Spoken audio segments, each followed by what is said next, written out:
Europe অরণ্যের দিনরাত্রি ভালোবাসত।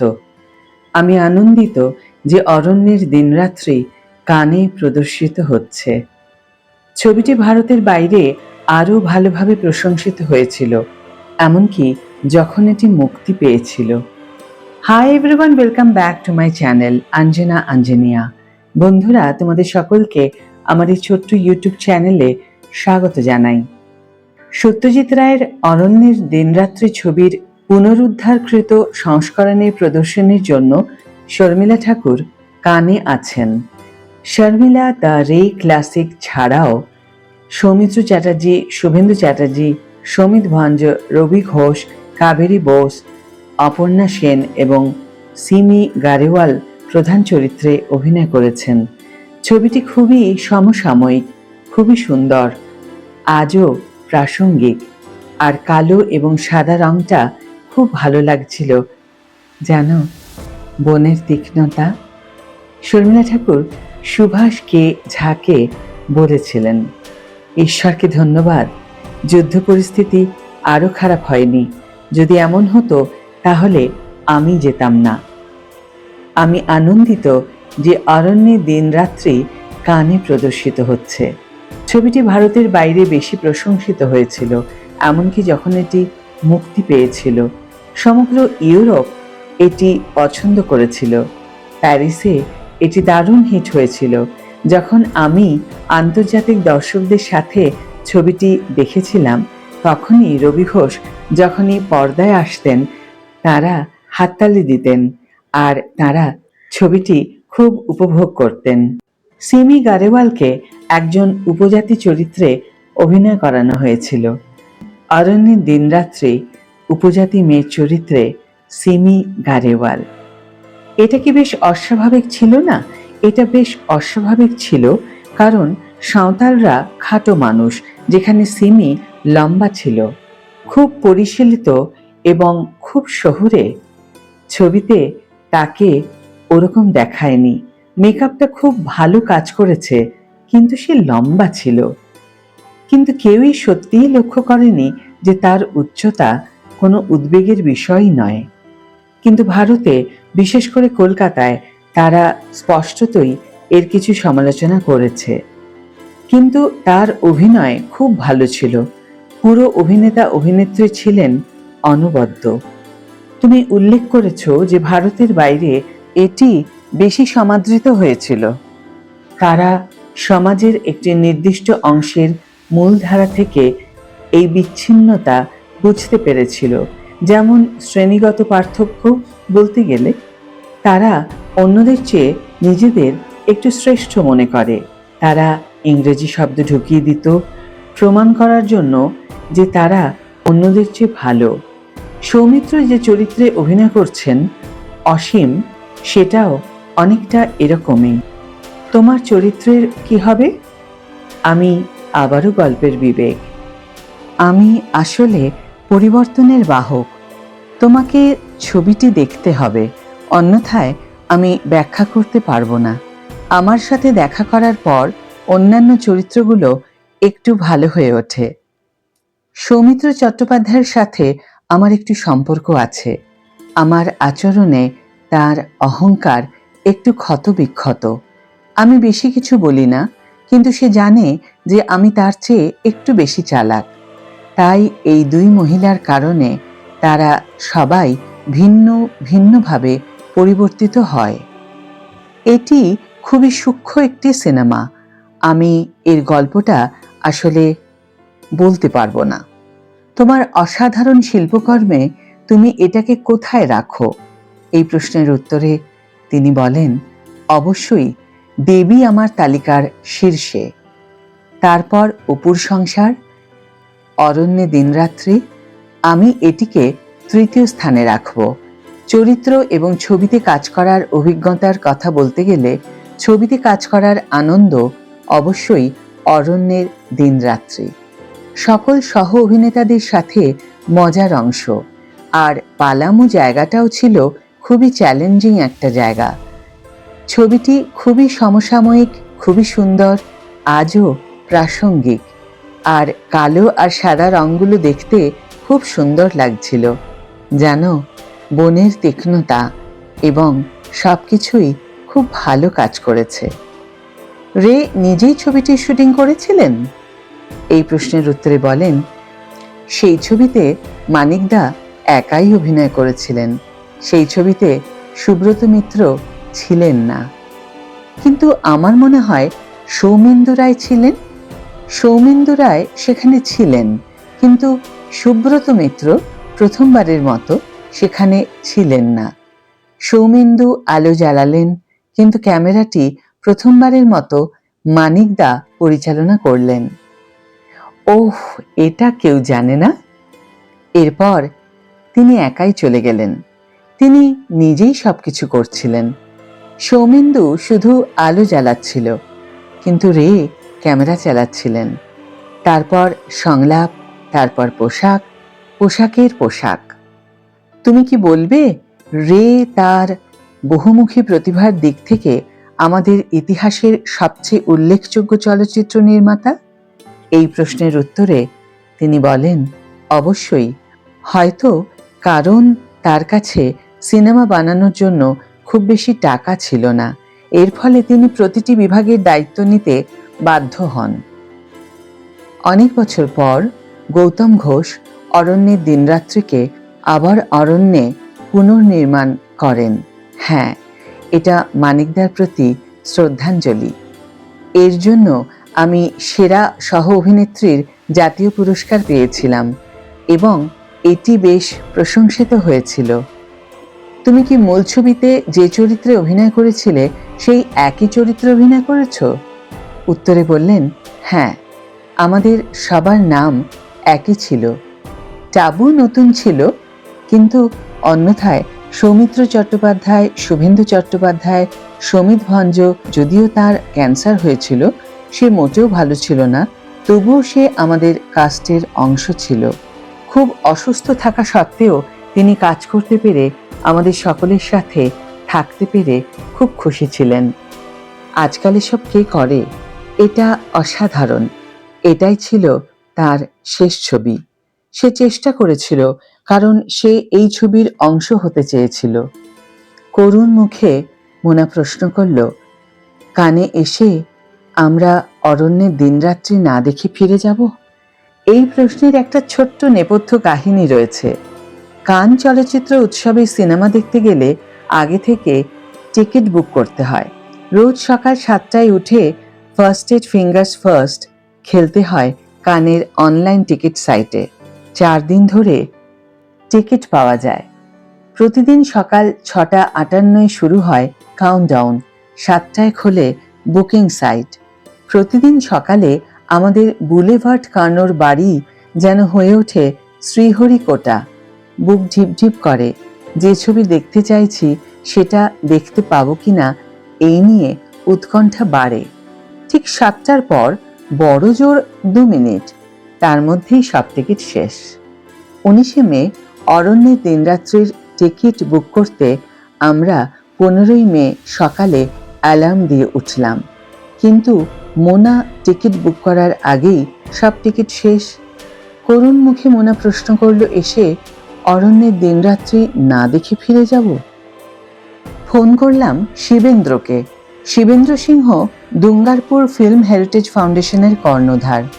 অরণ্যের দিনরাত্রিকে নবরূপী বিশ্বের সামনে আমার আনার নেপথ্যে এই মানুষটির অবদান অনেক। শিবেন্দ্র সত্যি অদ্ভুত এক মানুষ, নিঃসন্তান। ঠিক করেছেন জীবনের সব সঞ্চয় দিয়ে যাবেন সিনেমাকে। সেই সূত্র ধরেই সৃষ্টি ফিল্ম হেরিটেজ ফাউন্ডেশনের। 2012 সালে মর্টিন স্করসেসি ঠিক করেন উদয় শঙ্করের কল্পনা ডিজিটাল রেস্টোরেশন বা পুনরুদ্ধার করবেন, কিন্তু কিছুতেই আসল নেগেটিভের নাগাল পাচ্ছিলেন না। নাজেহাল হয়ে শিবেন্দ্রকে ফোন করেন। কল্পনার নেগেটিভ উদ্ধারের প্রক্রিয়া নাড়িয়ে দেয় শিবেন্দ্রকে। ঠিক করেন বিজ্ঞাপন বানানো ছেড়ে রাজস্থানে নিজের ভিটে দুঙ্গারপুরের যাবতীয় ঐতিহ্য ভাইয়ের হাতে সঁপে বাকি জীবন পৃথিবীর দৃশ্য শ্রাব্য ঐতিহ্যকে রক্ষার প্রচেষ্টা চালিয়ে যাবেন। সেদিন থেকেই পুরনো ছবির নেগেটিভ পুনরুদ্ধার করে তাকে ডিজিটাল রেস্টোরেশন করে স্রষ্টার কাজকে অমরত্ব দেওয়ার পণ করেন। শিবেন্দ্র ও তার ফিল্ম হেরিটেজ ফাউন্ডেশনের রেস্টোরেশনের তালিকায় নতুন সংযোজন অরণ্যের দিনরাত্রি। এই পুনরুদ্ধারের নেপথ্যে এক নিরলস প্রচেষ্টার কাহিনী রয়েছে। 2020 সালে কোভিড লকডাউনের মধ্যে শিবেন্দ্র কলকাতায় যান, দেখা করেন প্রযোজক পূর্ণিমা দত্তের সঙ্গে। পূর্ণিমা দেবীর কাছে রাখা আসল ক্যামেরা এবং সাউন্ড নেগেটিভ পাঠানো হয় ইতালির বোলোনা শহরে লা ইমাজিনে রিট্রোভেটায়। এখানে হাই রেজলিউশন স্ক্যানিং করা হয়, তারপর শুরু হয় 4K ডিজিটাল রেস্টোরেশন। নেগেটিভের ওপর জমা ধুলো ময়লা দাগ পরিষ্কার করা হয়, ছবিকে স্টেবিলাইজ করা হয়। ব্রিটিশ ফিল্ম ইনস্টিটিউটের সংগ্রহশালায় রাখা ম্যাগনেটিক ট্র্যাকের সাহায্যে ছবিটার 2 নম্বর রিলের বেশ খানিকটা মেরামত করা হয়। এই কাজে শিবেন্দ্রকে সাহায্য করেন সত্যজিৎ পুত্র সন্দীপ রায়। লক্ষ্য করা হয় যাতে সত্যজিতের নির্মাণ থেকে এক বর্ণও বিচ্যুতি না ঘটে। 19 মে 2025 সোমবার প্যারিসের বুনুয়েল থিয়েটার, স্থানীয় সময় সন্ধ্যা 7:45 55 বছর আগে তৈরি এক বাংলা ছবি দেখতে হাজির আমি, এই প্রজন্মের এক বাঙালি পরিচালক। অরণ্যের দিনরাত্রি যখন তৈরি হয় তখন আমার জন্ম হয়নি, কিন্তু ছবিটা আমি দেখেছি একাধিকবার। সিনেমা বুঝতে শেখার আগেই দেখে ফেলেছি, বুঝতে শিখে আবার দেখেছি। কানের প্রেক্ষাগৃহে তিল ধারণের জায়গা ছিল না। দর্শকাসনে বিশ্ববন্দিত পরিচালক আলেহান্দ্রো ইনারিত্তু আর প্রখ্যাত চিত্রগ্রাহক দারিয়াস খন্দজি, সঙ্গে আমাদের রিমা দাস, তিলোত্তমা সোম ছিলেন। রাত 8টা নাগাদ অরণ্যের দিনরাত্রি উপস্থাপন করতে মঞ্চে এলেন ফিল্ম ফাউন্ডেশনের বোর্ড সদস্য এবং স্বঘোষিত সত্যজিৎ ভক্ত ওয়েস অ্যান্ডারসন। 4 পাতার ভূমিকা লিখে এনেছিলেন, পড়ে শোনালেন। অরণ্যের দিনরাত্রিকে সাইকোলজিক্যাল মিডসামার নাইট স্পেল বলে আখ্যা দিলেন তিনি। বললেন, এই সিনেমার সঙ্গে আমার কোনো সম্পর্ক নেই, আমি আজ সিনেমার একজন ভক্ত হিসেবে কথা বলছি। এই ছবিটি আমি প্রথম দেখেছিলাম 25 বছর আগে নিউ জার্সির এক বলিউড সিনেমার দোকান থেকে আনা ঝাপসা নকল ডিভিডিতে। স্বীকার করলেন, মেমোরি গেমের দৃশ্যটি তিনি নিজের একটি ছবিতে অ্যাস্টেরয়েড সিটি, যার নাম, নির্দ্বিধায় ব্যবহার করেছেন। ওয়েসের পাশে তখন অভিনেত্রী শর্মিলা ঠাকুর এবং সিমি গারেওয়াল রয়েছেন। দ্য ফিল্ম ফাউন্ডেশনের এক্সিকিউটিভ ডিরেক্টর মার্গারেট বড্ডে ছিলেন শিবেন্দ্র। ছবি দেখানো শুরু হলো স্থানীয় সময় রাত 8:13। তারপরের 115 মিনিট শুধুই মুগ্ধতার, গর্বের, আনন্দের। অরণ্যের দিনরাত্রি শ্রেণী সচেতনতা, বাঙালি পুরুষের স্বার্থপরতা, 60-এর দশকে নরনারীর সম্পর্ক, আদিবাসীদের প্রতি শহুরে মানুষের উন্মাসিকতা, বিভিন্ন দিক উঠে আসে। রবি ঘোষের অনবদ্য হাস্যরসে মাঝে মাঝেই উদ্বেলিত প্রেক্ষাগৃহ। 4 বন্ধুর পারস্পরিক সম্পর্ক, শর্মিলা ঠাকুরের ব্যক্তিত্বের রহস্যময়তা তাড়িয়ে তাড়িয়ে উপভোগ করলেন দর্শকেরা। তাঁরা পেলেন ঝকঝকে ছবি, 5.1 মেক্স, নতুন করে লেখা সাবটাইটেল, সবকিছু ঠিক তেমনই যেমনটি বোধহয় চেয়েছিলেন সত্যজিৎ রায়। অরণ্যের দিনরাত্রি মুক্তির সময় সবার যে পছন্দ হয়েছিল ছবিটি, তেমন নয়। নিউ ইয়র্কের পলিন কেল, ফিনান্সিয়াল টাইমের ডেভিড রবিনসন ভূয়সী প্রশংসা করলেও ভিলেজ ভয়েসের উইলিয়াম পল তীব্র সমালোচনা করেছিলেন ছবিটির। কিন্তু 55 বছর পরে প্যারিসের বুনুয়েল থিয়েটারে ছবির প্রদর্শন শেষ হওয়ার পর 2 মিনিট ধরে শর্মিলা সিমিকে দর্শক যে স্ট্যান্ডিং ওভেশন জানালেন, তা বোধহয় প্রমাণ করে সৃষ্টি গ্রহণযোগ্য হয় সৃষ্টির নিয়মেই, দর্শকের অফুরান ভালোবাসায়। আর সেখানেই সৃষ্টির সার্থকতা, সেখানেই সৃষ্টি কালজয়ী হয়, পায় অমরত্ব। প্রেক্ষাগৃহ থেকে বেরিয়ে আমি আর মোনা হাঁটতে থাকলাম ফ্রেঞ্চ রিভিয়েরা ধরে। ফোঁটা ফোঁটা বৃষ্টি পড়ছে তখন। বেশ খানিকক্ষণ বাদে মোনা বলে উঠল, ৫৫ বছর ধরে অনেক কিছু পাল্টেছে। জানো, লিঙ্গ রাজনীতি বদলেছে, আমাদের সচেতনতা বদলেছে। আজ বোধ হয় কোনো পুরুষ কোনো মহিলাকে প্রথম আলাপে আপনাকে খুব ছুঁয়ে দেখতে ইচ্ছা করছে বলার সাহস পাবে না। আর প্রত্যুত্তরে কোনো মহিলা আজ আর বোধহয় ক্যান্ডি খাওয়াতে চাইবে না। আমরা হাঁটতে থাকলাম, যানজট কোলাহল পেরিয়ে। আমরা দুজন, সত্যজিতের দেশের দুই দর্শক, চুপ করে হাঁটতে থাকলাম। কানে দিন পেরিয়ে রাত হয়েছে একটু আগে। ১৯৭০ সালের ছবি অরণ্যের দিনরাত্রিতে শর্মিলা অভিনয় করেছিলেন সৌমিত্র চট্টোপাধ্যায়ের বিপরীতে। শর্মিলা কন্যা সাবার ভাগ করে নেওয়া ছবিগুলিতে দেখা যাচ্ছে ফ্রান্সের মাটিতে ভালো সময় কাটাচ্ছেন মা ও মেয়ে। কান চলচ্চিত্র উৎসবে সত্যজিৎ রায়ের ছবি অরণ্যের দিনরাত্রি কন্যা সাবা ফ্রান্স থেকে একাধিক ছবি দিয়েছেন সমাজ মাধ্যমে। সমাজ মাধ্যমে সাবার দেওয়া ছবিগুলিতে দেখা যাচ্ছে ফ্রান্সের মাটিতে ভালো সময় কাটাচ্ছেন মা ও মেয়ে। শর্মিলার পরনে গোলাপি রঙের চুড়িদার, কামিজ, চোখে রোদ চশমা। সাবা পরেছেন কালো রঙের কুর্তি।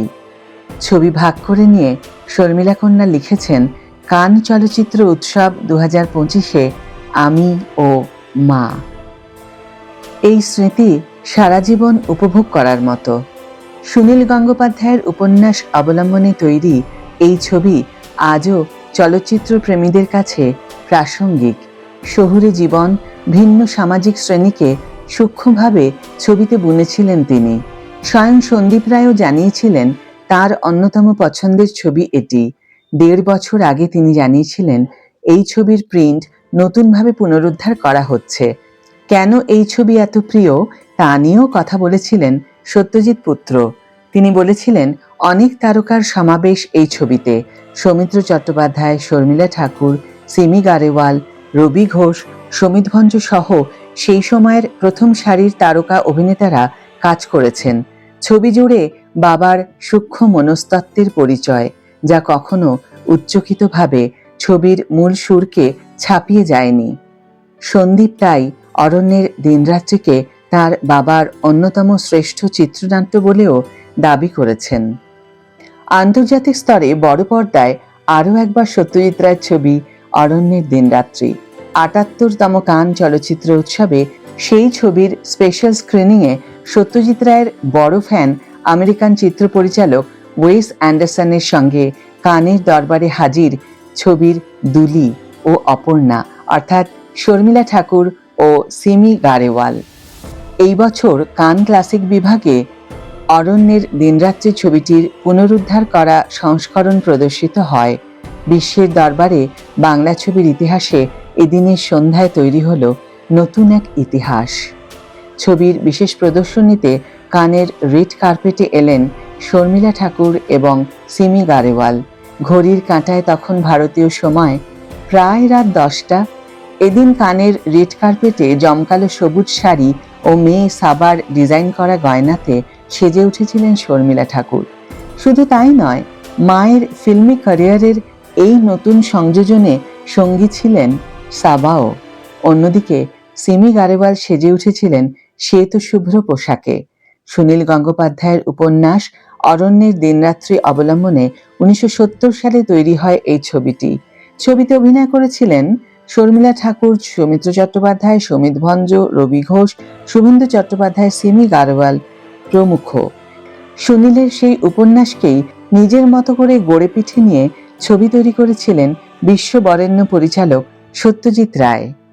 পালামৌয়ের জঙ্গলে হয়েছিল এই ছবির শুটিং। ছবির প্রযোজনা করেছিল প্রিয়া ফিল্মস। প্রযোজনা সংস্থার থেকে সন্দীপ রায় এবং ওয়েস অ্যান্ডারসনের উদ্যোগে ফিল্ম হেরিটেজ ফাউন্ডেশন ও জানুস ফিল্মস দ্য ক্রাইটেরিয়ান কালেকশনের সহযোগিতায় অরণ্যের দিনরাত্রি ছবিটি পুনরুদ্ধার করা হয়। এই ছবিটি সত্যিই এক অনন্য সৃষ্টি। আজকের ভিডিও এখানেই শেষ করছি বন্ধুরা। ভিডিওটি যদি ভালো লেগে থাকে তাহলে অবশ্যই একটা ছোট্ট করে লাইক দিও, শেয়ার করো বন্ধুদের সাথে, কমেন্ট করে জানিও তোমাদের মতামত। যারা এখনো আমার চ্যানেলটিকে সাবস্ক্রাইব করোনি তারা অবশ্যই চ্যানেলটিকে সাবস্ক্রাইব করে আমার পাশে থেকো, আর যারা অলরেডি সাবস্ক্রাইব করে দিয়েছো তাদের জন্য আমার অনেক ভালোবাসা এবং অনেক ধন্যবাদ। আজ তাহলে বিদায় বন্ধু, দেখা হবে পরের ভিডিওতে। ভালো থেকো, সুস্থ থেকো, সঙ্গে থেকো।